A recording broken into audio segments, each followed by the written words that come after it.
And we're rolling, baby, with the Berman Method Podcast, treating problems and not symptoms. This is David going against Goliath. Goliath being the corporate medical system, big pharmaceutical companies, your health insurance companies. They don't have your best interests in mind. They will choose profits over patient outcomes every single time. Dr. Jake Berman here with my beautiful co-host, Jenni Berman, physician assistant. And we've got an exciting episode coming your way. Yes. What's so funny? Well, I'm just wondering if you know what the episode's going to be about.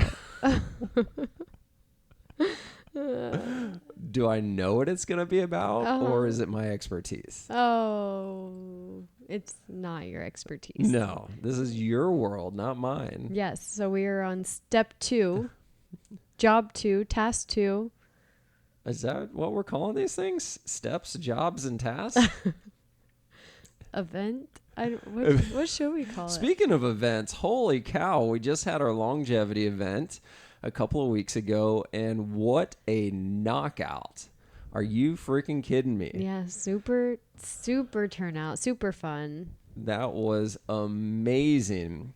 So we had 98 people show up to our room. Was that the final number? Somebody told me that number. I think it was 101. Okay. 101 people showed up to this room Yes. to learn about longevity and things that you can do proactively. How can you arrive at 80 feeling 40? And if you're already in your 80s, kick your 90s asses. And it was extremely humbling. I could not believe the feeling that I got where both you and I did not sleep the night before. Right. We both had the same nightmare. Or for several nights before. That was you, not me. But we both had the same nightmare the night before that nobody was going to show up. Right. It was going to be a room full of tables and chairs. Empty. And nobody was going to show up. Yeah. So that's how my Saturday morning starts. And we're preparing. We're running around like chickens with our heads cut off because we couldn't set up until 8 o'clock. The event started at 9. People are showing up at 8:30. And it was just complete chaos. Well, we had one couple show up at 8 a.m. because you told the husband the day before that he better be there at 7 a.m. And he believed you. And so they showed up at 8 a.m. Our golfers, or my golfer. Yeah, even though the event didn't start until 9 a.m. Well, they got good seating. His wife was like, Jake told him that we had to be here at 7 a.m. So we got here at 8 a.m. You guys aren't ready for us. Well, they were coming from Fiddler's Creek. And I'm like, I don't want you to run into traffic. Okay. So anyways, we're running around like chickens with our heads cut off trying to prepare for this thing, and people start filling into the room. And I remember looking up from trying to get the IT. I'm not an IT person, and then for whatever reason, I'm the one trying to figure out how to get these slideshows going and microphones.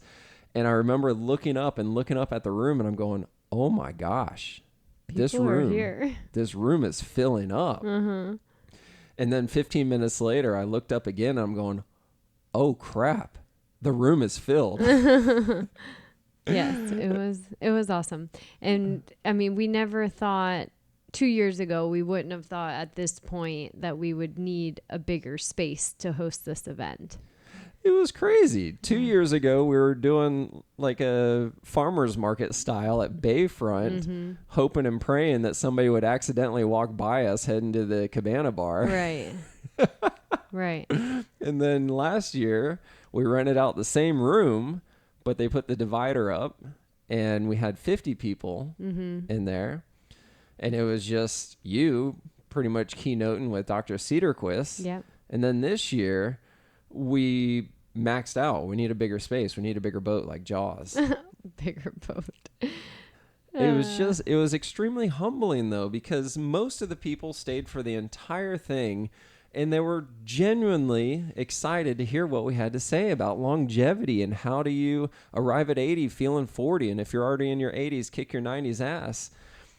And there was just so many people that really thoroughly enjoyed it. And they spent their Saturday morning with us. It was a beautiful day. Yes, it was. I mean, the weather was pristine. One of those perfect Saturdays in March in Naples. And 100 people spent it with us. Right. It was great. And yeah, just the amount of feedback we got of, oh my gosh, it actually makes sense. Even our current clients that are like, it really just connected the dots and made more sense as to why we're doing what we're doing, and why we have made the recommendations that we've made to clients. So really putting a lot of focus around blood sugar, cortisol, and gut health in order to improve the internal inflammation and support our immune system so that we can actually age gracefully as opposed to getting older than the number actually shows we are. Exactly. And huge shout out to Joe and Nikki Sweeney. Joe was our keynote speaker, and he absolutely knocked it out of the park. Just 10 out of 10. His story was so compelling, so entertaining, so beneficial. So thank you to Joe and Nikki for helping us bite off this thing. I felt like the dog that was chasing the car and finally caught the car. And Joe helped me through it. Thank you to Doug Perks for being the guy that connected me with Joe. And it was just absolutely amazing. And yes, I was one of those guys in the room that said the same thing when you were doing your presentation. I'm going, oh, wow. I've never heard it said that way, or I've never understood it that way. So now I'm like, oh, wow, that makes way more sense. Right. And you're around it every single day. It's my life. And then hearing you say it that way, I was like, wow, now it makes sense. Right. And while we're saying thank yous, of course, to our other sponsors as well. We had some great sponsors there. Jonathan, who is a physical therapist specializing in the Onero program. We had Darlande from Nurse You to Wellness, which is an IV clinic that we often refer over to. Jessica Frederick with Lotus Living, who is a counselor, but also does some meditated yoga sessions. And then we had Tatum, who is a psychiatrist that especially focuses on women and postmenopausal women. So we're grateful to have all of them there. We had StimPod and the Relaxed Fart Infrared Sauna there as well. So it was just such a great turnout and really exposing the members to more things than just Berman Health Club, but really the people that we connect to help with the anti-aging process and really feeling younger, arriving at 80, feeling 40. Yes. And I think this is a perfect time to transition into what we want to talk about today, because we've spent the past 5 of them talking about the physical components of how do you arrive at 80 feeling 40. Now we're going through the 5 chemical components. And last week... Components. That's what you want to call them. Not events, not, what did I say? Things. Items, tasks, jobs. Components. Components. Okay. So yes, we talked about brain fog last week, which was component number 1 on the chemical side. Yeah. And now we're talking about sleep. This week is sleep. Yes. Yeah, that was actually a very big one. People who are struggling with getting a quality night's sleep. Right. And it's so often you hear as you start going, after, especially women, postmenopausal, but with any hormonal shift, which is occurring in men and women, well, of course it starts in our 20s and 30s, but most people will start to feel the shift after the age of 40, 45. And so many times we're told, oh, it's just a normal part of aging, or it's because you don't have hormones and you need to take these hormones if you want to sleep better. But what we're able to do at that longevity event and what we're able to do within Berman Health Club every single day is to help individuals understand that it doesn't have to be this is the way it is. It doesn't have to mean that you have to take a sleeping pill to be able to sleep through the night. It doesn't have to mean that you have to go on hormone replacement to be able to sleep through the night. There's so many other contributing factors.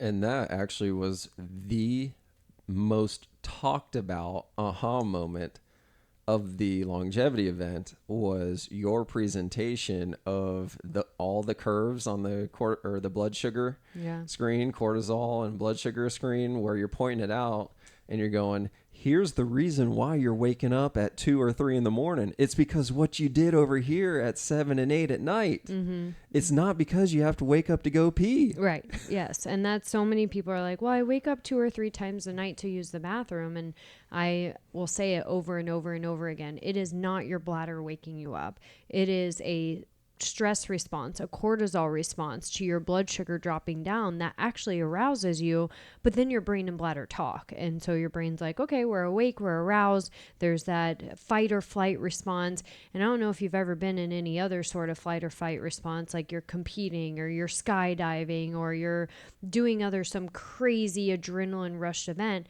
You usually have to pee right before. And then you go and do the event. And then afterwards, you don't have to use the bathroom anymore. Right? Has that ever happened to you? Yeah, I peed right before I did the opening statements for the longevity event. Yeah. I'm going, oh my gosh, I got to pee. Didn't I just pee like 10 minutes ago? Well, I got to pee again. It's a stress response. Gymnasts feel it all the time. And then, right before we're about to compete in an event, it's like, oh man, I have to go to the bathroom. Then you compete your event and you don't actually have to go anymore. It's just that fight or flight response that your body is going through. And that's essentially what's happening at night when your blood sugar is dipping down and the body wakes you up. Sleeping with a low blood sugar is not safe. It's not. Just your body cannot go into that state and still function. So your body actually wakes up. That stress response is stimulated. Your brain wakes you to try to get your blood sugar back up to a normal state, which it eventually does. But that's actually what's waking you up at night and telling you to go to the bathroom. So it's a protective mechanism. So if we go back to caveman days, yes, this whole system, this whole machine that we live in, that we call our body, it was designed to keep us alive. Very, very simple. If a saber-toothed tiger's chasing you, it pours epinephrine, adrenaline into your bloodstream so that you can run faster for longer. But you can't do it forever. Right. Then you do the exact opposite so that you can calm back down again. So I want to survive. I don't want to get eaten by this saber-toothed tiger. So dump all of this stuff into my bloodstream so that I can run faster right now. Mm-hmm. But then when he's not chasing me anymore, I can calm down. Same thing happens when we're sleeping and your blood sugar drops to a dangerous level. Right. Your brain knows, oh man, this is not good. My body cannot function the way that it's supposed to function when the blood sugar is this low. So I better wake you up to get you to do something about it. Right. Stimulates you. And people are like, well, I don't get up and eat. And some people do. Some people wake up in the middle of the night and actually eat because that's this mechanism that their body is saying, I need sugar, I need carbs, I need something to bring that blood sugar back up. And certainly it can become a habitual component, a habit that happens at night where you're waking up and start eating. But initially, it's your brain telling you that it needs sugar. But, even if you're not eating, it's that arousal effect that your body has raises your cortisol, which then will allow the blood sugar to start climbing back up. Cortisol and blood sugar will go together. When one rises, the other one rises. So as cortisol is stimulated from the body actually arousing and waking, then your blood sugar will start to climb back up, which is why 20, 30, 40 minutes after your body does wake you up in the middle of the night, you're finally able to start falling back asleep and closing your eyes and getting back into that restful state.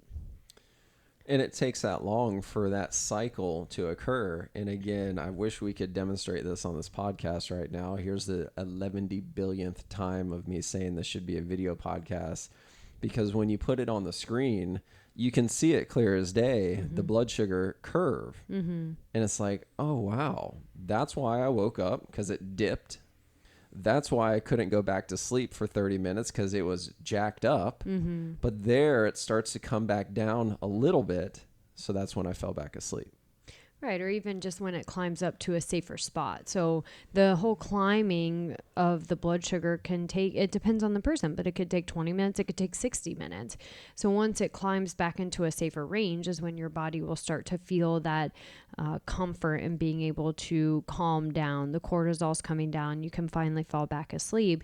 And this can happen multiple times per night. Sometimes it's only once between 2 to 3:30 a.m. Sometimes it's happening multiple times at night at 1 a.m., 4 a.m. So, and it really depends on what the person's blood sugar level looks like. Now, blood sugar is just one area of the sleep abnormalities. Cortisol regulation's another one. So when we have a constant state of chronic stress, or we have had some sort of big trauma or stressor that happened, even if it was 15 or 20 years ago, and we've never reset that stress response, that can also be impacting our sleep at night. Because cortisol is a curve, it should rise first thing in the morning. It should come down throughout the day. It should fall to its lowest point around midnight. And sometimes we don't follow that curve. We either have chronically high cortisol, we have no cortisol, so it's low all the time. Sometimes the curve is flipped where it's low in the morning and high at night. There's a lot of different areas, but not having a typical normal cortisol curve can also affect our sleep pattern. So something that happened 20 years ago, a major stress life event occurs 20 years ago that jacks my cortisol through the roof, but because it was never reset, because my cortisol, I'm doing air quotes right now, my cortisol system was never reset, it just stays that way forever. Yeah, it's called your HPA axis, so the hypothalamus pituitary adrenal axis. This is your stress axis where the brain talks to your adrenal glands, which sit right above the kidneys.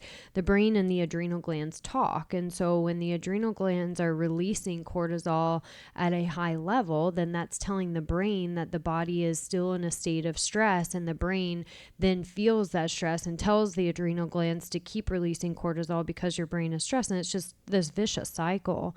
So if we never reset that HPA axis, either eventually, quote unquote, the adrenals get burnt out, right? That's what people will say, like adrenal fatigue.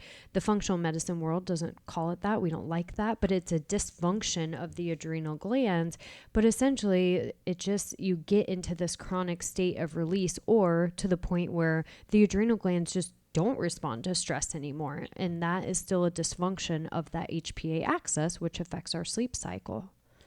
I keep hearing you say this word, reset, reset, reset. That's given me hope and optimism. I'm playing dumb right now, that it can be reset and you can return it back to normal function. Well, sure, absolutely, but it's a process, and it's not just here, go take this supplement and your HPA, your stress axis is going to be reset. We have to understand, I've already said it, that blood sugar and cortisol, or that HPA axis, go together. So we can't just fix one problem and expect all of our problems to be fixed. We have to fix both areas. The HPA axis can also be affected by your thyroid function, by your gut health, by vitamin deficiencies. So absolutely, it can be reset and it can be healed, but it is a process, a full body systemic process of healing that we have to go through. Okay, so we've talked about blood sugar, we've talked about cortisol. Is there any other major ones we should talk about before we switch into what can we do about it? Well, I just mentioned it too, is vitamin deficiencies can certainly play into poor sleep quality, magnesium deficiency, some amino acid deficiencies. So certainly there's other vitamins and blood levels that we should be looking at to actually assess the body's ability to calm down and rest, and to stay rested, and then to regenerate or have that fuel up, essentially, where we're refueling the body at night while we're sleeping. Okay, blood sugar, cortisol, vitamin deficiencies. Yes. Any other major ones before we start talking about how to fix it? I think that's like the summary, the 3 pillars, right? The 3 biggest ones. To be able to improve your sleep. Okay. So if you're waking up one or more times during the night to pee, it's not because you have to pee. 99% of the time. Correct. Getting or having to wake up in the middle of the night to pee is not a normal part of getting older. Correct. Oh my gosh, my mind is blown right now. As if I did not know this already. Oh. I think you heard it once or twice. But it's true. Every time. It happens to me every Saturday night. every Saturday night, I go way off the bandwagon with dinner. Actually, the whole day. The whole day. The whole day. It's a boat day. Yeah. So I'm eating chips. I'm not drinking as much water. Then we go to dinner, and I'm eating a hot chicken wrap, it's a chicken sandwich with real cheese on it and fried onion rings and jalapenos all on a giant tortilla, and it's freaking delicious. Yeah. And then I go home, and I'm like, you know what would be great right now? Some cereal. A bowl of cereal for dessert. Yeah. And then I pass out at like 9:30. And then every single Saturday night, Sunday morning at 2 a.m, I have to pee. It's like, what? Oh my gosh, I have to pee. And you're not quiet about it. And then you'll go out to the kitchen and get some water. And I'm like, what are you doing? Sometimes you'll go outside. I'm like, what are you doing? Well, I go outside to pee. Are there any other men listening to this right now that prefer peeing outside versus inside? Oh my God. We don't That know. was a non-negotiable when we built our house. I told my contractor, I've only got two wants. One of them is we've got to have a sliding glass door in our bedroom. And he goes, but you have one in the living room. I'm like, yeah, I need one in the bedroom too. Why? Well, I want to go outside and pee. And a regular door can't do that. No. No, that's silly. Why would I want a regular door? Oh, I want a giant window. We are digressing here. So yes, improving your sleep. One, I think the most beneficial thing that we could do initially to assess for sleep, besides doing your blood work, right? First and foremost is always getting blood work done so we can see what our vitamin levels are, what our markers are for our blood sugar instability, so we can get some idea of a starting point, potentially starting some vitamins and amino acids to just augment the process. And by the way, supplements are supplemental. They don't fix your problems.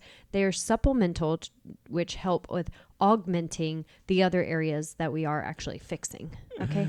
She's so not angry. She's so direct right now. If you could see her whole posture, body language change, because so many people think that taking one of the supplements advertised on TV, as seen on TV, is going to fix the problem. Yeah. I love it when people are like, I've tried that. I'm rolling my eyes. You've tried it, but you haven't tried it with the other areas, the other pillars that we have to fix at the same time. So yes, doing blood work, seeing what kind of vitamins or supplements that we are actually deficient in can be beneficial. What about a CGM? Can you wait? Jeez, that's exactly where I was going next. Wearing a continuous glucose monitor. If you actually want to fix the problem, put on a continuous glucose monitor so we can see what your blood sugar is doing over 24 hours a day for 14 days. Not just one day, because your blood sugar today is not going to affect your sleep tonight. Your blood sugar today is going to affect your sleep tomorrow night. So it will happen, and you may notice that too with your sleep, is that your Saturday night sleep is actually a reflection of your Friday and Saturday night, because your Friday night's not great either.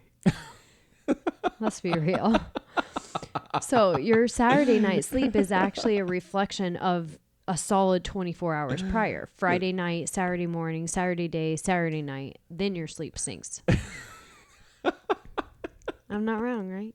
You're not wrong. Friday night was pizza. Saturday night was the hot chicken around. And cereal. And Friday night on pizza, you had like fully gluten and dairy pizza. Disgusting. Okay. You could see it clear as day, though, on the CGM when I was looking at my data. It's like, oh, right there is where I woke up. Yeah. Giant drop. Right. It's true. So wearing a CGM, a continuous glucose monitor, and really seeing what our blood sugar is doing for several days at a time and not just one day is super beneficial so that we can start to make the adjustments. Most of the time, majority of people need more protein in their diet. Increasing your protein will help with blood sugar stability, but we can't just increase it. We have to also balance that with your carbohydrates and fats. And you're like, okay, well, how much protein or how many carbs, how many fats? And that really is not a generic number. That's dependent on the individual, their medication, their blood work, their lifestyle, their exercise, their muscle mass. Like there's so much that goes into determining what your balance of protein, carbs, and fats should be. but most people are not eating enough protein. Like not even close. Not even close. Probably half of what. Look at us at breakfast yesterday morning. Oh. How many times have I brought up Sunday morning breakfast on this podcast? Mm-hmm. It just blows my mind. I'm trying my best to say this in a non-judgmental way, because I can't judge you if you don't know what you're doing. Mm-hmm. But at the same time, it's 2026. You should know that giant waffle with a pile of whipped cream on it, a foot high, and another pile of strawberries and blueberries, and there was no eggs, there was no sausage, there was nothing. And I'm going, oh my gosh, what in the world, what planet are you living on? I got up after we ate breakfast on Sunday and took Vera K to the bathroom, and behind us there was this lady sitting with a stack of 3 pancakes, powdered sugar, this like chocolate sauce, syrup, and bananas.